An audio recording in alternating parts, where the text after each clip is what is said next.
உன்னை சிலுவையிலே பெற்றெடுத்தேனே, அப்போ நீ எவ்வளவு இன்பமாக வாழ்ந்தால் எனக்கு அது இன்பம் என்று சொல்லி தேவன் உங்களை பார்த்து அவர் பேசுகிறார். அப்போ அவருடைய பிரசன்னம் அது எங்க இருக்கு? உடன்படிக்கை பெட்டி இருக்கிற இடத்திலே அவருடைய பிரசன்னம் இருந்தது. மகா பரிசுத்த ஸ்தலத்திலே அவருடைய பிரசன்னம் இருந்தது.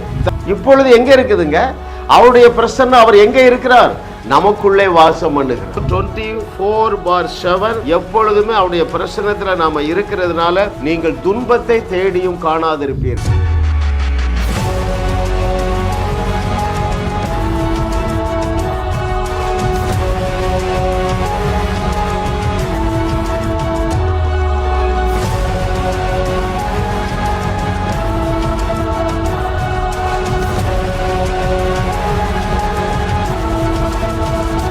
நம்முடைய தகப்பனாகிய தேவனுடைய ஞானம் அனந்த ஞானம், அதாவது சாவரின் விஸ்டம், அதாவது மனிதனுடைய குருவி மூளைக்கு எட்டாத ஞானம் அவருடைய ஞானம். ஸோ அந்த ஞானத்தை குறித்து ஒரு 500 வெளிப்பாடுகளை தேவன் நமக்கு கிருபையாக கொடுத்திருக்கிறார். இன்றைக்கு 26வது வெளிப்பாடு, மேலான இன்பம் காண.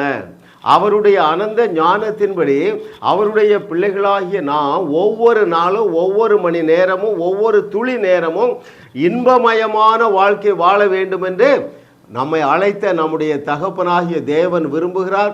இந்த சத்தியத்தை நீங்கள் அறிய போகிறீர்கள். உங்களுடைய துன்பத்தை தேடியும் காணாதிருப்பீர்கள் என்று கர்த்தர் சொல்லுகிறார். ஹல்லேலூயா. அந்த 500 அவருடைய அனந்த ஞானத்திலே 26வது ஞானம், மேலான இன்பம் காண. பாருங்கள், நம்மை குறித்து தேவன் என்ன சொல்லுகிறார்? பொல்லாதவர்களாகிய நீங்களே உங்கள் பிள்ளைகளுக்கு நல்ல ஈவுகளை கொடுக்க அறிந்திருக்க. அப்படி என்றால் என்ன பொருள்? எப்பா, நீ பொல்லாதவன், நீ நல்லவனும் கிடையாது, நீயே உன் பிள்ளை இன்பமாக இருக்கணும், சந்தோஷமாக இருக்கணும், குதூகலமாக இருக்கணும் விரும்புகிறையே, நான் உன்னை சிலுவையிலே பெற்றெடுத்தேனே, அப்போ நீ எவ்வளவு இன்பமாக வாழ்ந்தால் எனக்கு அது இன்பம் என்று சொல்லி தேவன் உங்களை பார்த்து அவர் பேசுகிறார். இந்த நாளிலே ஒரு ஆழமான சத்தியத்தை அறிந்து கொள்ள போகிறீர்கள்.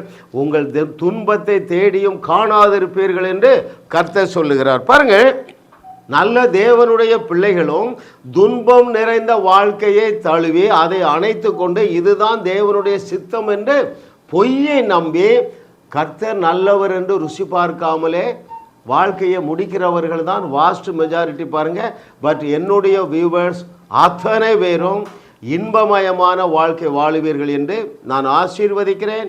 ஏனென்றால் நீங்கள் இன்பமயமான வாழ்க்கை வாழ வேண்டும் என்று பல வசனங்கள் இருக்கின்றன. 1 டஜன் வசனங்களுக்கு மேலாக அவருடைய பிள்ளைகளாகிய நாம் துன்பம் இல்லாமல் இன்பமாக வாழ வேண்டும் என்று வசனம் சொல்லுகிறது. அதைத்தான் இன்றைக்கு ஆவியானவர் வசனத்திலிருந்து கற்றுத்தரப்போகிறார். நீங்கள் அறிந்திருக்கிறபடி நான் வசனத்தை விட்டு ஒரு அணு கூட விலக மாட்டேன். தொடர்ந்து நீங்கள் எழுதி இருந்தால் ஏற்றுக்கொள்ளுங்கள், அவ்வளோதான். எப்பா, எனக்கு இது புரியலை, ஆனால் எழுதியிருக்கு, இட்ஸ் எனஃப். ஹல்லேலூயா. எழுதி இருப்பதை விசுவாசிக்கிறதுக்கு தானங்க விசுவாசம் என்று ஒன்று தேவை. Right right. அப்போ முதலாவது பாருங்கள், முதலாவது இன்பம் 84வது சங்கீதம் 1வது வசனத்திலிருந்து நான் உங்களுக்கு வாசிக்கிறேன். சேனைகளின் கர்த்தாவே, உமது வாசஸ்தலங்கள் எவ்வளவு இன்பமானவைகள். ஹல்லேலூயா. அப்போ அவர் வாசம் பண்ணுகிற இடம் என்றால் எது? அவருடைய பிரசன்னம். சங்கீதக்காரர் தேவனை ரொம்ப என்ஜாய் பண்ணாம பாருங்க. ஏன்? அவருடைய பிரசன்னத்திலே அவன் இன்பம் கண்டான். அப்போ அவருடைய பிரசன்னம் அது எங்கே இருக்கு? பழைய ஏற்பாட்டிலே அவருடைய உடன்படிக்கை பெட்டி இருக்கிற இடத்துல அவருடைய பிரசன்னம் இருந்தது. அப்புறம் மகா பரிசுத்த ஸ்தலத்திலே அவருடைய பிரசன்னம் இருந்தது. Thank God. இப்பொழுது எங்கே இருக்குதுங்க அவருடைய பிரசன்னம்? அவர் எங்கே இருக்கிறார்? நமக்குள்ளே வாசம் பண்ணுகிறார்.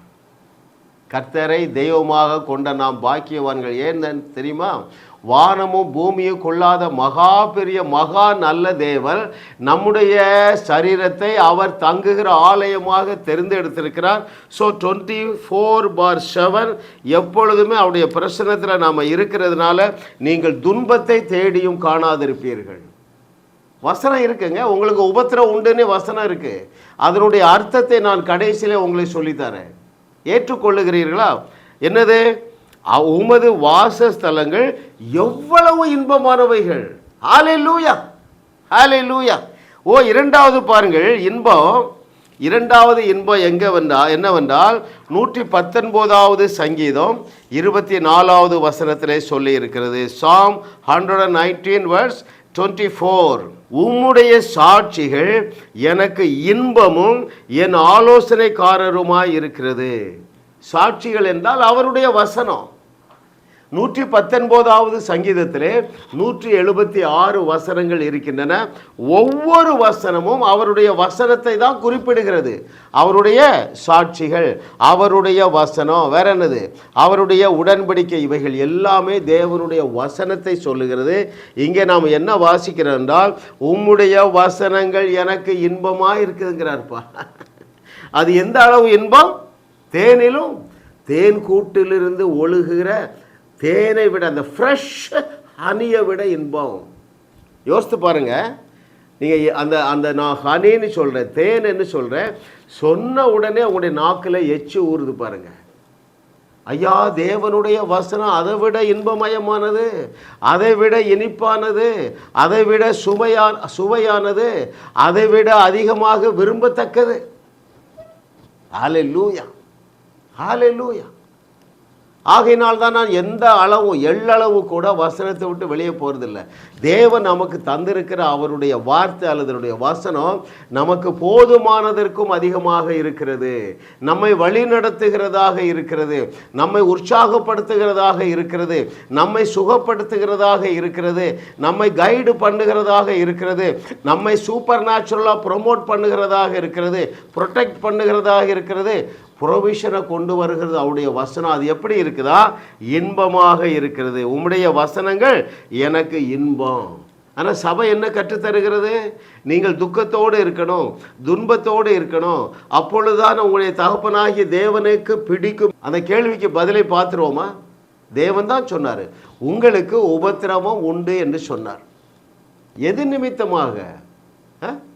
நீங்கள் செய்கிற பாவத்தின் நிமித்தமாக உங்களுக்கு உபத்திரவம் கிடையாது, சுவிசேஷத்தின் நிமித்தமாக உபத்திரவம். தேவனை அறியாத ஒரு மாற்று கலாச்சாரத்தை சேர்ந்த, மாற்று மதத்தை சேர்ந்த ஒருவர் ரட்சிக்கப்பட்டுறாருங்க. அவங்க அம்மா அப்பா என்ன செஞ்சுறாங்க? ஹராஸ் பண்ணுறாங்க, வெறுக்கிறாங்க, வீட்டை விட்டு வெளியே. இதுதான் உபத்திரவம் என்று வேதம் சொல்லுகிறது. வசனத்தை எடுத்து வாசிக்க போகிறோம். ஐயா, சுவிசேஷத்தின் நிமித்தமாக வருகிறதா உபத்திரவம்? இஸ்ரவேல் ஜனங்கள் பாலும் தேனும் ஓடுகிற கானானுக்குள்ளே பிரவேசிக்க போகிறாங்க, ரைட்? தேவன் என்ன சொல்லுகிறாரு? எப்போ உங்களுக்கு அங்கே ஒரு அசைன்மெண்ட் இருக்குது. நான் ஏற்கனவே கானானியர்களை பயங்காட்டி வச்சிருக்கிறேன், ஈஸியாக நீங்கள் அவர்களை துரத்தி விட்டுடலாம். நீங்கள் அவர்களை துரத்தி விடவில்லை என்றால் அவர்கள் உங்களுக்கு உபத்திரவமாகவும் முள்ளுகளாகவும் இருப்பார்கள் என்று சொன்னாரே தவிர, உனக்கு வியாதி வரும், நான் அந்த வியாதியை உனக்கு தந்து உன்னை உபத்திரவப்படுத்துகிறேன், அதனாலே நீ திருந்துவாய் என்பது மூடத்தனம், மதியினம். அது வசனம் அல்ல. அவருடைய வசனம் என்ன செய்துங்க? அவருடைய தழும்புகளால் குணமானீர்கள். நீங்கள் சுகமாக இருக்கிறதாங்க அவருடைய விருப்பம். அந்த வசனத்தை வாசித்துட்டு மூன்றாவது இன்பத்தை பார்க்க போகிறோம். அதற்கு முன்பதாக எண்ணாகமம் 33வது அதிகாரம் 55வது வசனம். இதை நீங்கள் நல்லா ஞாபகம் வைத்துக் கொள்ளுங்கள். எண்ணாகமம் 33:55 நீங்கள் நல்லா தியானிங்க. அப்பொழுது என்ன நடக்கும் தெரியுமா? ஒரு வியாதி வந்த உடனே இது தேவன் தருகிற உபத்திரவம் என்கிற பொய்யை நீங்கள் நம்ப மாட்டீங்க, உதறிட்டு எழுதுவீங்க. அப்பாலே போ சாத்தானே, கேன்சர் வியாதி அப்பாலே போ, தேவன் என்னை உபத்திரவப்படுத்துகிற தேவன் அல்ல, அவர் என் மீது அன்பாகவே இருக்கிறார், இன்பமயமாக நான் வாழ வேண்டும் என்பதே என் தகப்பனாகிய தேவனுடைய விருப்பம் என்று பிசாசுக்கு நீங்கள் சவுக்கடி கொடுப்பீங்க. அதை நான் வாசிக்கிறேன். எண்ணாகமம் 33:55 நீங்கள் தேசத்தின் குடிகளை உங்களுக்கு முன்பதாக துரத்தி விடாமல் இருப்பீர்களானால் அப்பொழுது அவர்களில் நீங்கள் மீதியாக வைக்கிறவர்கள் உங்கள் கண்களில் முள்ளுகளும் உங்கள் விழாக்களிலே கூறுகளுமாய் இருந்து நீங்கள் குடியிருக்கிற தேசத்திலே உங்களை உபத்திரவப்படுத்துவார்கள். இதைத்தான் பவுல் சொல்லுகிறாரு. நான் உபத்திரவப்படுறேன், முள்ளு. ஏன்? அவர் சுவிசேஷத்தின் நிமித்தமாக யூதர்களாலே உபத்திரவப்படுத்தப்பட்டார், யூதர் அல்லாதவர்களாலும் உபத்திரவப்படுத்தப்பட்டார். அதுதாங்க உபத்திரவம். நீங்கள் சத்தியத்தை சரியாக அறியவில்லை என்றால் என்ன நினைப்பீங்க? எங்கள் பாஸ்டருக்கும் கேன்சர் வந்துட்டு, எனக்கும் கேன்சர் வந்துட்டு, இது நல்லது, அப்போ தான் நான் திருந்துவேன், இப்படி என்று நீங்கள் தவறாக புரிந்து கொள்ளுவீர்கள் என்றால் எப்படிங்க அந்த கேன்சர் பிசாசுக்கு எதிர்த்திருப்பீங்க? எப்படி உங்களால் விசுவாசிக்க முடியும்? அப்போ உங்களுடைய விசுவாசமாகிய கப்பலை சேதப்படுத்தி பிசாசுக்கு எதிர்த்து நிற்பதை விட்டுவிட்டு நீங்கள் அதை அணைத்து கொண்டு வாழ வேண்டும். சக்கர வியாதியை அணைத்து கொண்டு வாழ வேண்டும். இது அல்லங்க தேவனுடைய திட்டம், அது பிசாசுடைய திட்டம். கேட்கிறதற்கு காதுள்ளவர்கள் கேட்க கடவர்கள். ஹல்லேலூயா. அப்போ 2 காரியங்கள் பார்த்தோம் பாருங்க. 7 காரியங்களை வசனத்திலிருந்து 7 வசனத்தின் மூலமாக தேவனுடைய ஆவியானவர் நமக்கு கற்றுத்தரப்போகிறார். முதலாவது என்ன சொன்னோம்? அவருடைய பிரசன்னம் இன்பமயமானது. 2வது அவருடைய வசனம் இன்பமானது. 3வது பாருங்கள், 133வது சங்கீதம் 1வது வசனத்திலே, இதோ சகோதரர் ஒருமித்து வாசம் பண்ணுகிறது எத்தனை நன்மையும் எத்தனை இன்பமுமானது. ரைட்? தேவனுடைய விருப்பத்தை ஆவியானவர் கற்றுத்தருகிறார். நீ என்ன செய்யணும்? உங்கள் சர்ச்சாக இருக்கலாம், சர்ச்சு ஃபெல்லோஷிப்பாக இருக்கலாம், ஃபேமிலி ஃப்ரெண்ட்ஸாக இருக்கலாம். ரைட்? எப்படி இருக்கணுமா? ஒருமித்து வாசம் பண்ணுகிறது அத்தனை ஜாலின்னு இருக்குங்க. இன்பத்திற்கு எனக்கு தெரிஞ்ச நல்ல ஒரு suitable English word is jolly. ஜாலியாக இருக்கலாங்க. இன்றைக்கு நான் சிறு பிள்ளைகளுக்கு சொல்லிக் கொடுக்குறேன், எப்பா கிறிஸ்தவ வாழ்க்கை மாதிரி ஜாலியான வாழ்க்கை ஒன்றுமே கிடையாது, அது இன்பமயமான வாழ்க்கை என்று சொன்னால் இந்த சிறு பிள்ளைகள் 6ஆம் கிளாஸ் 5ஆம் கிளாஸ் படிக்கிற பிள்ளைங்க திரும்பி பார்க்குறாங்க, uncle is it really true? கிறிஸ்தவ வாழ்க்கை ஜாலியான வாழ்க்கையா? ஆமாங்களே என்று சொன்ன பாருங்க. அந்த மகா என்னை பார்க்கும்போது அவ்வளோ சந்தோஷப்படுறேன். அங்கிள் உங்கள் செய்தியே கேட்குறேன், நீங்கள் அன்றைக்கி ஒரு விதை போட்டிங்க, கிறிஸ்தவ வாழ்க்கை மாதிரி ஜாலியான வாழ்க்கை ஒன்றுமே கிடையாதுன்னு சொன்னீங்க, என் வாழ்க்கையெல்லாம் மகிழ்ச்சி ஆகிவிட்டது. இப்போ எனக்கு தேவனை தேட ஆசை வருது, சர்ச்சுக்கு வர்றதுக்கு ஆசை இருக்குது. அருமையான தேவனுடைய பிள்ளைகளை சத்தியத்தை சரியாக வைத்து உங்கள் பிள்ளைகளுக்கு கற்றுக் கொடுங்க, விபிஎஸ்சில் சொல்லி கொடுங்க, சர்ச்சில் போதகம் பண்ணுங்கள். 4வது பாருங்கள், எதில் இன்பம் இருக்குது என்று சொன்னால் 135:3 Psalm 135 verse 3 I shall read for you. கர்த்தர் நல்லவர், அவருடைய நாமத்தை கீர்த்தனம் பண்ணுங்கள், அது இன்பமானது. அவருடைய நாமம் இன்பமானது. His name is jolly. அவர் நாமம் இன்பமானது. அப்படி என்றால் என்ன பொருள்? அவருடைய நாமத்தை நீங்கள் தியானிக்க அவருடைய நாமத்தை நீங்கள் பயன்படுத்த அவருடைய நாமத்தில் உள்ள ஆற்றலையும் அன்பையும் நீங்கள் அறிந்து கொள்ள உங்கள் வாழ்க்கை இன்பமயமாக மாறிவிடுகிறதுங்க. ஜாலி ஜாலி ஜாலி, இயேசுவின் நாமத்தினால் ஜாலி ஜாலியே, இன்பம் இன்பம் இன்பம், உன் வாழ்வில் என்னாலும் இன்பம் இன்பமே.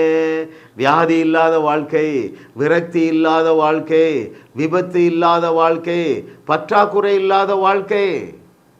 ஹல்லேலூயா. மாமிசம் பூசித்தேன் வியாதி விலகிற்று, ரத்தம் பருகினேன் தரித்திரம் நீங்கிற்று. மாமிசம் பூசித்தேன் வியாதி விலகிற்று, ரத்தம் பருகினேன் தரித்திரம் நீங்கிற்று. ஆரோக்கியம் அடைந்தேன் செல்வந்தனானேன், ஆரோக்கியம் அடைந்தேன் செல்வந்தனானேன். இன்பம் இன்பம் இன்பம், உன் வாழ்வில் என்னாலும் இன்பம் இன்பமே. ஜாலி ஜாலி ஜாலி, என் வாழ்வில் என்னாலும் ஜாலி ஜாலியே. இந்த சத்தியத்தை அறிந்து கொண்ட நாள் முதல் நான் துக்கத்தை தேடியும் காணவில்லை அருமையானவர்களே. அதுவரைக்கும் 65 ஆண்டுகள் பலவிதமான உபத்திரவங்கள், முட்டாள்தனமான வெளிப்பாடு, சபையில் சரியாக தப்பாக சொல்லி தந்துட்டாங்க. என்ன சொல்லி தந்தாங்க? எல்லாம் இயேசுவே எனக்கெல்லாம் இயேசுவே, இன்பம் மிகும் இவ்வுலகில் துணை இயேசுவே. இப்படி கற்றுத்தருவதற்கு பதிலாக துன்பம் மிகும் இந்த உலகத்தில் என்று சொல்லிட்டாங்க. நீங்களும் துன்பத்தை அடைச்சிட்டீங்க. ஏன்னா எங்கள் பாஸ்டருக்கு குழந்தை இல்லை, ரைட்? அந்த ஊழியருக்கு இந்த வியாதி, அவருக்கு சக்கரை வியாதி இல்லை. அருமையானவர்களே, நீங்கள் சத்தியத்தை சரியாக அறிகிறீர்கள், உங்கள் வியாதியை தேடியும் காணாதிருப்பீர்கள், இன்பமயமான வாழ்க்கை வாழுவீர்கள். ஐந்தாவதாக இன்பம் என்கிற வார்த்தையில் பாருங்கள், 147வது சங்கீதம் 1வது வசனத்திலே கர்த்தரை துதியுங்கள். 147:1 ஆஃப் த புக் ஆஃப் சாம். கர்த்தரை துதியுங்கள், நம்முடைய தேவனை கீர்த்தனம் பண்ணுகிறது நல்லது, துதித்தலே இன்பமும் ஏற்றதுமாய் இருக்கிறது. கர்த்தருடைய விருப்பத்தை அறிந்து கொள்ளுகிறீர்களா? இன்பம், அந்த வார்த்தை தான் நான் உங்களுக்கு கற்றுத்தருகிறேன். யார் இன்பமாக இருப்பாங்க? எந்த ஒரு குறைவில்லாதவர்கள், ரைட்? ஆரோக்கியமாக இருக்கிறவர்கள், ஐஸ்வர்யமாக இருக்கிறவர்கள், இருதயத்திலே சமாதானமாக இருக்கிறதா இன்பமாக இருக்க முடியும். இன்பமயமான வாழ்வுக்கு ஐந்தாவது சோர்ஸ் என்னன்னா, கர்த்தரை துதிக்குகிறது நம்முடைய வாழ்க்கையை இன்பமயமாக மாற்றுகிறது. ஹல்லேலூயா, ஹல்லேலூயா. நீங்கள் ஆராதனைக்கு சென்று ஆலயத்திலே துதிக்கிறது மாத்திரமல்ல, அன்றாடம் துதிக்கிறீர்களா? காலையில் கட்டிலேருந்து எழும்பும் போதே துதியுங்க. ஹல்லேலூயா. ஓ, புதிய நாளை காண செய்த தகப்பனே நன்றி, இன்றைக்கு எனக்கு ஒரு குதூகலமான நாள், இன்பமயமான நாள், என்னுடைய துன்பத்தை தேடியும் காணாதிருக்கிற நாள். ஹல்லேலூயா என்று சொல்லி அவரை துதியுங்க.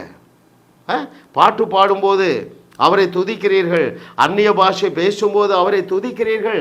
துதித்தல் இன்பத்தை இழுத்து கொண்டு வரும். ஹல்லேலூயா, ஹல்லேலூயா. பவுலும் சீலாவும் துதிக்க முடியாத நேரத்தில் தேவனை துதித்தார்கள். விடிஞ்சா என்ன செய்து? கழுத்துக்கு கத்தி. ஆனால் அந்த சிறைச்சாலைக்குள்ளே தேவனை துதித்து பாடினார்கள். தேவனுடைய வல்லமையான கரம் வெளிப்பட்டது. அங்கே பூமி அதிர்ச்சி உண்டாயிற்று, விடுதலை உண்டாயிற்று. எங்கேயும் நீங்கள் துதிக்கலாங்க, எஸ்கேப் ஆகவே முடியாது. நீ எக்ஸாம் எழுதுறா, ஒரு கொஸ்டின் மறந்துச்சு அல்லது படிக்கலை, அங்கே வந்திருக்கு, என்ன செய்யணும்? துன்பம். நீங்கள் என்ன செய்யுங்க? துதிங்க. ஆண்டவரே நன்றி அப்பா, அந்த கொஸ்டின் பேப்பர் மேலே கை வை மகனே மகளே, பேசி இயேசுவின் நாமத்தினால இந்த கொஸ்டினை நான் எழுதுகிறேன், இதில் நான் 10 மார்க் வாங்குகிறேன், அந்த 10 மார்க்கை தந்தவரே உமக்கு நன்றி, இதை எழுதுவதற்கு ஞானத்தை தந்தவரே உமக்கு நன்றி நன்றி என்று உங்களுடைய வகுப்பறையிலே உட்கார்ந்து துதிப்பதிலேயே யாருங்க தடை செய்ய முடியும்?